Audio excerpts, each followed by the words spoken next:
Para muitas pessoas, adquirir um veículo é um dos maiores sonhos de sua vida. Mas o que muitas pessoas não se atentam é sobre as condições de financiamentos na hora de comprar seu veículo. Por isso que estamos aqui com Sandro Gregório, do Procon, que vai nos explicar como proceder no caso de você se sentir lesado na compra de um veículo financiado. Sandro, como que a gente pode proceder numa situação como essa? Bom, Márcio, é o seguinte, primeira coisa que o consumidor deve estar atento é o seguinte, é fazer o consumo de forma consciente. O que significa dizer o seguinte, que se você vai adquirir um veículo, você tem que verificar primeiro a sua capacidade de endividamento e qual a necessidade de fazer essa dívida e para que você vai utilizar esse veículo. Isso é uma coisa emergencial, necessária, né? Aí, a partir desse momento, você faz o contrato e faz o financiamento. O que nós temos percebido é o seguinte, na hora que o consumidor faz a relação de consumo, na hora de assinar o contrato, nem sempre ele pega uma via desse contrato. É um direito dele, é uma relação de consumo bilateral. Então, os dois, ele deve exigir naquele momento que ele imprima uma via para ele depois questionar, se for necessário questionar esse contrato, tanto na Justiça bem como no Procon, ele já tem essa via. Então, nós temos atendido vários consumidores que não solicitam isso na hora da formação da relação de consumo, e aí tem que pedir aqui via o Procon, acaba atrasando, né, aqueles objetivos que ele tem de emitir esse documento. Então, o consumidor deve estar sempre atento e seguir essas orientações, que com certeza vai ser uma relação de consumo mais segura.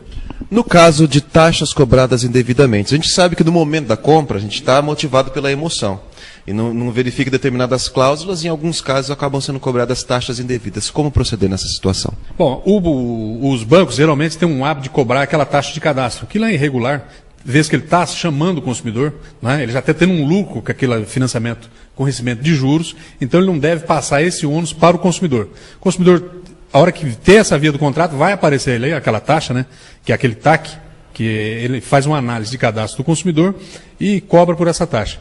Então o consumidor deve trazer no Procon ou mesmo na Justiça, no Juizado Especial de Pequenas Causas, e entrar com um processo para requerer a devolução desse valor, que é irregular, né, por óbvio que o banco, o mínimo que ele tem que fazer é analisar o cliente antes de aceitá-lo como cliente e não deve custar cobrar dele essas despesas relativas a esse cadastro que ele faz.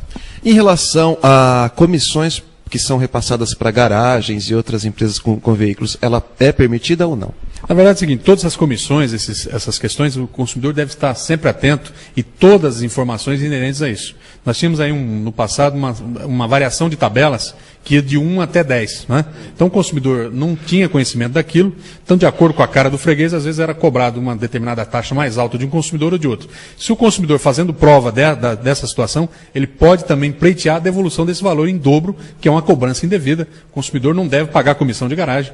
A garagem tem o lucro com a venda do veículo, né? A comissão que tradicionalmente ele já recebe, que é sobre o preço, e o banco tem que lucrar sim com os juros, que é relativo ao financiamento. Qualquer outra coisa diferente disso é ilegal e o consumidor deve buscar os seus direitos e buscar o ressarcimento disso.